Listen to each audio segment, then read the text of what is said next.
and welcome to this special episode of WPTV. My name is David Katai, Senior Editor at Wealth Professional.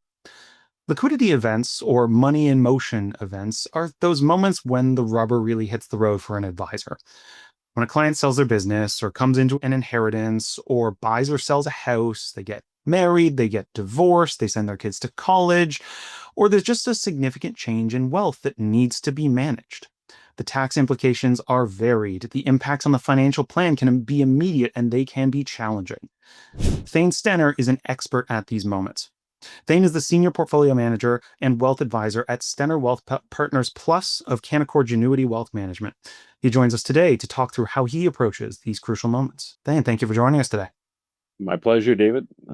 Happy to be here.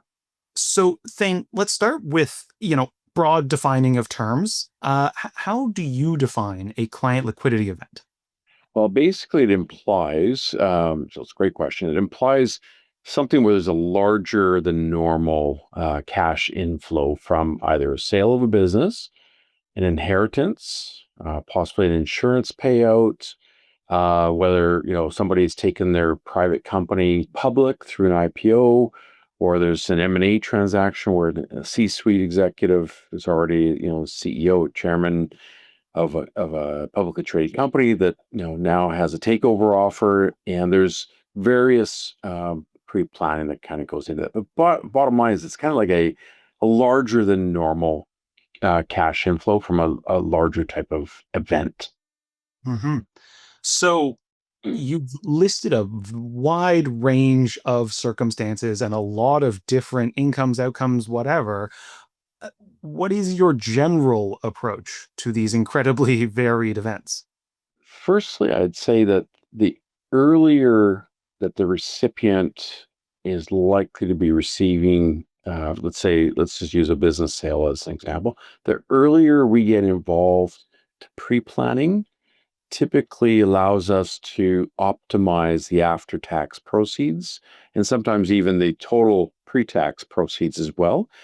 Uh, Assuming that a business owner, for example, has their own tax professionals and estate professionals, etc., there's a lot of collaboration work that goes into working with them so that the transition or the transaction can go as smoothly as possible. So it's kind of the pre-leading up is the preferred way of doing it. It doesn't always happen that way. Sometimes, a bid for a company of an entrepreneur comes out of the blue. They're not aware of it, but hopefully they've done some pre-planning if they have any inkling of potentially selling a business in the next 1 to 2 years, for example. So the other piece that seems to occur to me, and as he kind of comes out in that pre-planning, is just the stage of information gathering. When that sale is coming through, or whatever the source of the liquidity event might be, again, the devil's in the details. So how do you approach the kind of the information gathering stage of this process? Well, yeah. So firstly, I would say, that if they're a client already, that we're already governed by confidentiality agreements. So sometimes, sellers of businesses are bound by NDAs or non-disclosure agreements with a potential buyer, but they are allowed to engage with their professional advisors to kind of prepare for the potential outcome of what's going to happen. The second thing I guess I would say is, as far as data gathering, there tends to be a lot of details that you do want to gather. One would be, what's the adjusted cost base of the business, for example, because you're trying to establish what's the potential tax of this particular transaction, if there is taxation. And, really try to get ahead of that because there's certain maneuvers, certain planning strategies you can utilize, like the Section 85 rollover, for an example, that we work with the accountants and the tax lawyers to kind of help basically, in essence, optimize the proceeds. So again, earlier the planning, the better, less stress to the seller, and they feel going into negotiations uh, better prepared and just more comfortable. So, as you say, earlier the better, but sometimes these liquidity events can happen rapidly. An offer for a deal might be, suddenly the timeline is days to hours. and you are going to need to be there, be available to your client, and make this work on a tight time frame. How do you, ideal conditions are one thing. How do you manage it when conditions aren't ideal? What does it require from you as an advisor? So what I'd say is that basically most takeover offers, yes, they can happen by surprise, but normally they have anywhere from a 30 to 90 day or 6 month fuse to them. So it's not like they have to accept or not within 48 hours. It's very, very rare that, in fact, it's almost impossible to kind of do that properly.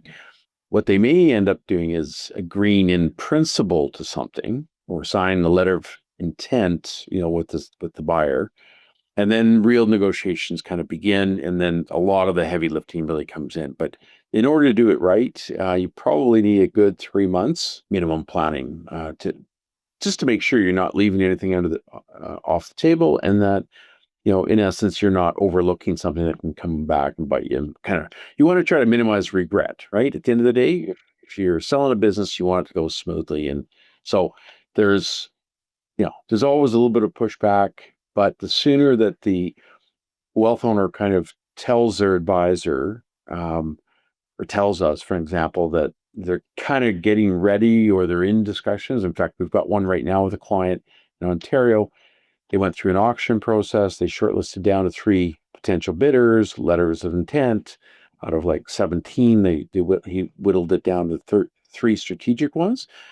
And then at that point, what we're able to do is provide some behind the scenes research and analysis for them on the potential buyers. Sometimes there's strategic reasons why a seller will say, no, if it's a publicly traded company buying my company, whether it's private or public, there could be a Section 85 rollover to defer taxes on some of it or all of it. So that could be a big thing on a big transaction. Secondly, because we've, seen literally hundreds of these types of transactions in my career, you end up seeing where maybe a private equity group is approaching to take them over, for example. So structurally, are they going to buy the full company? Are they going to buy? Is there going to be any carried interest? Is there any exchange or take back from the seller's point of view of where they maybe have to invest in the private equity portfolio that's buying it? So there's a lot of different nuances that kind of come into the scene, into the picture, and candidly, it's an area that I just absolutely love. I'm kind of think in some ways I'm kind of half investment banker, capital markets person, half wealth management. I'm not officially, just for the compliance people, obviously, but it's kind of how I think, and it's something that I've done, many many times, and I really enjoy. Absolutely. I mean, yeah, the intellectual challenge alone sounds it's meaty, it's interesting. Every situation is unique. It's super compelling to get into the weeds of it. And boy, would I love to pick your brain about some one like individual example stories, maybe off the record for something we work on a little later. Oh, But yeah. going back into the process, you mentioned tax implications, you mentioned adjusted cost base, you mentioned some of the sort of the avenues that are available. Anything else you would add on that? Any other kind of Yeah, key I would say steps? so. Yeah, so for an example, the capital gains exemption, personal tax capital gains exemption per family member can be actually utilized in a sale of a transaction. And so if you can save, if you have 6 people in your family, 4 kids, 2 adults, and you use up all 6, that you can shelter millions and millions of dollars worth of the portion of the price, right? So anything above that is taxable, above those limits. But yeah, the capital gains tax comes into play. Timing comes into play. For an example, sometimes offers come in later in the year, and maybe you want to close. Maybe the buyer wants to close before year end, and sometimes you have to. But if you can kind of punt it into the next year, into January as a closing, for an example, you can potentially defer the tax bill for 15, 16 months versus 3 or 4 months to the end of the following year, right? So there's some adjustments that can take place. And the other thing that I find is, in this one example I just gave about this Ontario, that one of the bidders is a publicly traded company. So we actually did up a workup, a research workup of that publicly traded company, their financials, latest financials, what the analysts are saying about the company, et cetera. Because if they can exchange company shares for publicly traded company shares, that's a Section 85 rollover, whether it's a US or Canadian company, and that can defer taxes significantly, if not fully, on the transaction. But the seller would want to know, okay, this publicly traded company, how good are they, right? So we study the public market, so we're able to provide them a full workup behind the scenes. They say, okay, here's the balance sheet, here's the income statement, here's what the analysts are saying about that company. Because if you're gonna, sell $100 million business and you get $100 million worth of stock, publicly traded stock back, tax deferred, great. But what's their dividend yield? Do they have too high a debt, et cetera, et cetera? So again, it makes them more informed when they get in the room to understanding what options, how to assess it, and to increase their confidence that they're making a really sound decision. It's fascinating that your expertise as an investment advisor and the traditional wheelhouse of this industry is suddenly pulled into the more novel spaces that advisors are expected to operate in, the tax and estate planning, the business disposition decisions. It's really fascinating to see how closely these skills kind of work together, and how they can all be contained in one person thing. So it is a team effort. I will say, just as a caveat, not a CPA. So we obviously deal with the client CPAs or some other expert CPAs if they need some help. Tax lawyers, we're not tax lawyers, but we work very collaboratively with the client's advisors and or some external counsel and expertise. The I'm very fortunate and blessed to have a fairly large team of 13 people on my team. So we kind of go into rolling up the sleeves and really digging in for clients. So I've got a number of analysts and portfolio managers kind of on my team that actually help me get this information to our clients. Credit to the whole team, obviously, and it again speaks to the modern direction of the industry, where team-based approaches seem to be the only way to really deliver this level of service to high net worth and ultra high net worth individuals.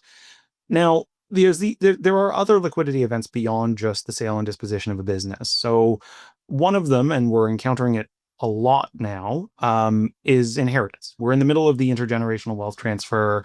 Baby boomers are passing on and leaving, the greatest wealth in human history in the hands of one generation to their heirs. How do you adapt financial plans for clients when, their parents or grandparents pass on and leave them with this sudden, maybe unexpected in terms of the total amount they didn't know was coming, but this sudden influx of cash? Yeah. So the influx of cash, I mean, again, it kind of comes back to having dialogue with your clients to say, look, have you prepared your heirs for this? They should be educated about things. And it's when do you think, this is a fun question I ask, but I go, when do you think the best time for us to be teaching your heirs? Yes. And I say it's while you're alive so that they can understand what your thoughts are as to maybe some guidance or some moral suasion as to how they should kind of manage the capital. And then we kind of bridge that. So, part of the role of an expert wealth advisor is basically to facilitate these conversations. And I would say coming up with the really insightful questions will then dictate kind of some really interesting conversations. So coming up with some really good questions in advance of that, and then walking them through with their heirs to start the dialogue. And it takes months, it takes years sometimes for them to be fully prepared. And the best analogy I'd give is kind of like quarterback is the money holder, receiver or the running back is the money receiver, and both need to be trained. One needs to be trained to throw the ball or hand off the ball. The other one needs to be trained to receive the ball. So in NFL, CFL terms, it's kind of an analogy we use quite a bit, and it seems to make a lot of sense. And it's an interesting exercise. I would say starting kids in their teens, early adults is preferable, but at the end of the day, starting whenever you can is really what needs to happen. This is that values and educational process, which again takes some time. It's got. I'll give you one other quick example. I've got a multi-generational, 3-generational family. So my team and I kind of engage them at different levels. So I've got got one that has 18, 14, 13-year-old sons. 18-year-old is engaging with some of my youngest team members, for an example. I come in a little bit as a little bit of the elder statesman, put the parents on with me or the grandparents. And it's actually, you can actually have a lot of fun doing it, and you can actually make it a creative dialogue, right? So it's good. I mean, it's again, it's fascinating after hearing you talk about the hard skills and the tax management and all of this that goes into disposing of business. Now suddenly it's the soft skills. There's so much that you're having to pull from. But what occurs to me is the idea of, despite the inevitability of death and taxes, which is really what we're talking about here, people don't like talking about them. And they don't like talking about necessarily how much money they have. They worry about the impact that that knowledge might have on the next generation. They worry about, a lot of these kinds of more amorphous anxieties around their wealth. So, how do you break some of those taboos? How do you show that actually having the open conversation can be healthier in the long run? Well, so a couple things there. I've been an executor, fortunately, unfortunately, in my life twice. My best friend passed away, a young family, was 39 at the time, two young kids, and business, and real estate and a bunch of different things. And my sister also passed away, my middle sister. So I had to kind of navigate certain things there that were kind of tricky. So I've seen really practical things where you kind of go, oh, I wish I would have done that before, or wish I would have gotten the instructions a little bit earlier on this or that. But you see where the ball can be dropped. So I think, part of these conversations, people, when they talk about their estate, for an example, you know, never fun talking about, when you're going to pass, of course. But the reality is you can use levity. You can smile, you can have, Zoom calls with them, and you can kind of just create an interesting dialogue where it doesn't have to be so tense. So I've Mhm. learned a lot of facilitation kind of skills, I guess, in my career. So you hit a point there, David, that was really good. I kind of consider myself and our team kind of half expert technicians on different things, and half, um, in essence, trying to figure out the psychology of the people we're in. So we actually utilize a tool called the financial DNA tool. It's a survey tool, 40 questions online, takes 15, 20 minutes to do, for an example. This is just one of many things we do. But that kind of kicks out a report, 6-page report on the individual taking it. And they're one of 10 profiles. So it's not a quiz. It's not like there's right or wrong. It's like, here's how, based upon how you answered, here's kind of your, an engager, or you're an initiator, or you're an influencer, or you're an adapter. Like, there's 10 different profiles. And I've been using this program for, just under 20 years now. It's designed by a group of psychologists. And I can tell you, it's brilliantly done and amazingly accurate. Now, it doesn't displace this, right? It doesn't displace interaction on Zoom or in person, of course, but I can tell you it's been amazingly accurate. We do it on our own team. So for example, I'm an initiator. 75% of all business builders are initiators by happenstance, and our team is an adapter. So in the ultra net worth space, dealing with 25 million net worth type clients like we are, you have to be adaptive to the scenario. You have to, and adaptive doesn't mean reactive, although we have to react. It also means being proactive and trying to help lead them through the journey of a liquidity event or an inheritance or a divorce or whatever, right? That's part of our role, is to try to be, in essence, some wealth Sherpas, I guess, a fun way of putting it. So, Yeah, absolutely. A way to go up that mountain, having climbed it before yourselves, to maybe belabor your elegant metaphor there. But you mentioned actually divorce, and that's sort of the other area of a sort of money in motion event that I really would like to get into, because it's one I've not explored that much as a reporter, and it's one that I think it doesn't have the same, influx of cash necessarily. It has influxes for some and outflows for others. So how do you manage when clients tell you that they are getting a divorce? Yeah. So 50% of all marriages fail. Unfortunately, regrettably, it's just a fact of life. And the entanglement of the finances of the household, is it can be really, really challenging. Estate planning, division of assets, fairness, all these issues kind of come up, education for the kids and grandkids. So when it comes to divorce, the really tricky part about that is that typically the emotions are much higher. Like it's so, I can be dealing, or we can be dealing with a spouse that's going through a divorce, and let's say she's going to, receive, half of a $50 million net worth kind of balance sheet of the family. We have to be really cognizant of asking her a lot of questions and making sure she feels as though she's getting fully heard.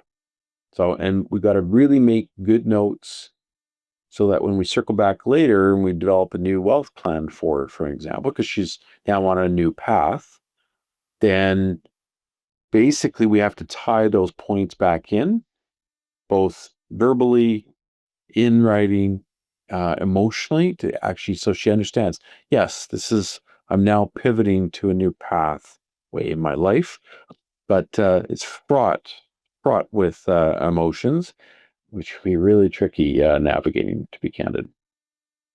It's fascinating though that you speak to the power of touchstones, right? And it's something that has occurred in a lot of the ways that I'll talk with different Yeah. advisors about those sticky situations. Again, that could be death, that could be inheritance, that could be future goals and plans. And yeah, divorce is certainly up there among the stickier of situations. But having something that you can refer back to, actually having it on the record, having it as something that's been clearly stated and stated back, and the value that that can have in bringing someone on board with the plan. I mean, to me, it's almost a no-brainer, but it's fascinating to hear it articulated so clearly. Yeah, it's powerful when done right. It's challenging when done wrong. I can just tell you that much for sure. Part of the other thing that I think kind of comes into play, not on the divorce side, but with the kids and next gen, at the end of the day, parents don't want their kids to grow up with entitlement. So that you're at an access point where maybe the parents have created, significant wealth, and they're not wanting Johnny or Betty to kind of, grow up with a silver spoon, so to speak, right? Mhm. So they're actually quite concerned about that. And the main thing behind that concern or anxiety is, will if by them inheriting a lot, or if I gift them a lot, will it take away their natural drive to succeed in Mhm. their own life? Will it take them away from building something themselves, right? So, the entitlement piece is an area that there's lots of counselors, lots of strategic coaches and stuff that we sometimes bring in to kind of facilitate some of these discussions.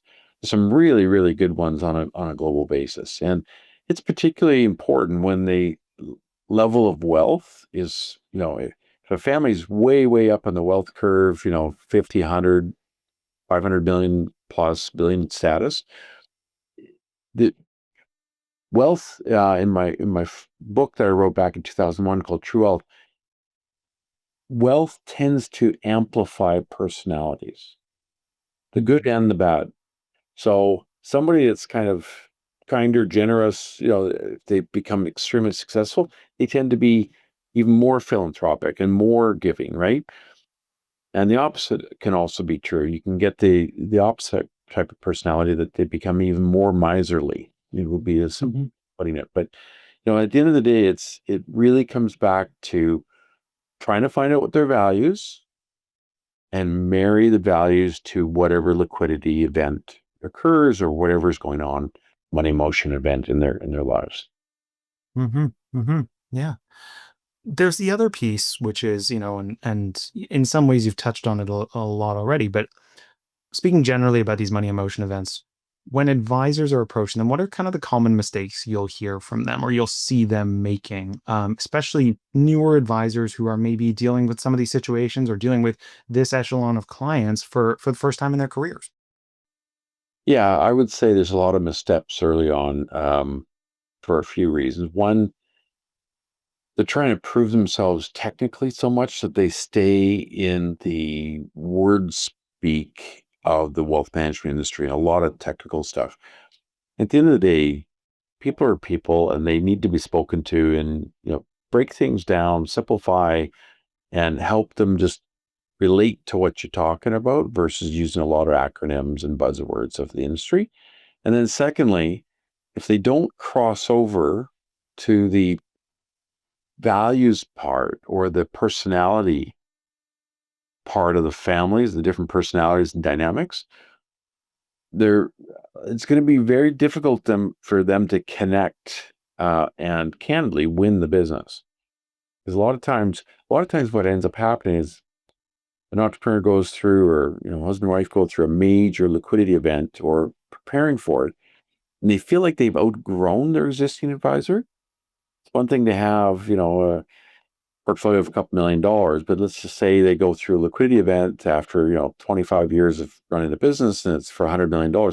Intuitively, they get a sense of, I really like my existing advisor, but I don't really know if they're at this new level, if they can actually help lead me and cater to my newer needs. And it's not an entitlement thinking. It's more around, you know, is there other opportunities at that wealth level on the wealth curve? Is there other things out there that maybe my, high school friend that was a wealth advisor, I've been with for 20 years, 25 years, but I just get a sense that I need a more advanced level of thinking and skill sets and quite candidly, product and investment opportunities because the wealth you are, that you definitely have a lot more investment opportunities available to you.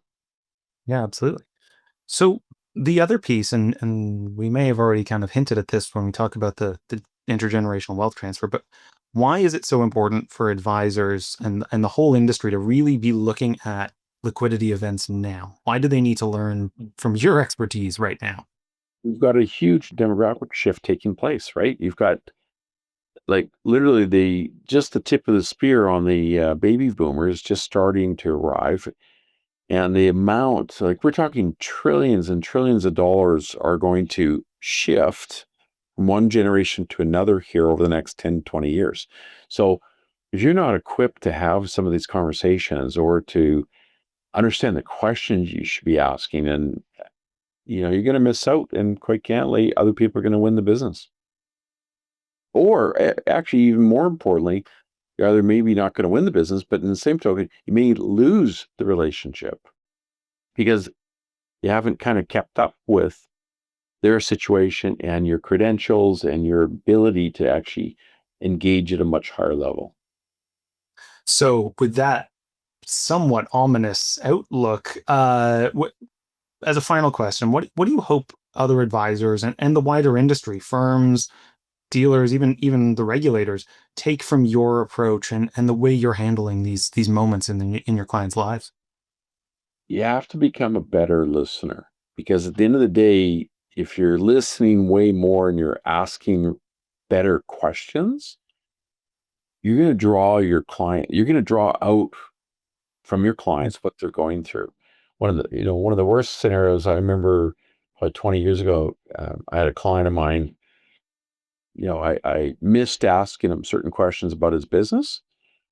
And I found out like 6 months later, he sold the business for 25 million and went to another firm, went to another advisor. So I was like going, okay, ouch, that hurt. So kind of taught me something. It's like, okay, no, I've got to be more, I've got to be asking questions around, is there any significant changes happening in your life right now or soon to happen or planning to happen? What are the areas that, could be most value added to you from a point of view of what an advisor can provide to you or a team can provide to you? And clients will tell you, but you got to be asking the questions. Those the ship is going to sail by you and missed opportunity. Well, you're preaching to the converted when you talk to a journalist about the power of questions, but I can only echo just the value that can be found in asking that appropriate open-ended question, and how to even use silence sometimes to let someone open up to you in a way you didn't expect. very good point, and I just add just a little bit more punch to that comment. One of my mentors many years ago said, "The quality of the questions dictates the quality of conversation." So if you ask really basic, simple questions, which of course you need to at certain points to start things off, but the more you get into more nuanced questions with some more where your client is in essence being forced to think a little bit more, to go a little bit deeper, they'll remember that. They'll actually remember who asked them the insightful questions because it'll create conversations that are far more in depth, far more interesting, and far more meaningful, impactful to the client and the advisor. With that, all I can really say is thank you for a high quality conversation, and I'll say that that was largely in the quality of your answers rather than my questions. But I really do appreciate your time, and just thank you for being with us and sharing these insights. Excellent. Thanks very much, David. My pleasure. And thank you to all of our viewers for WPTV. I have been David Katai. Thanks, and have a great rest of your day.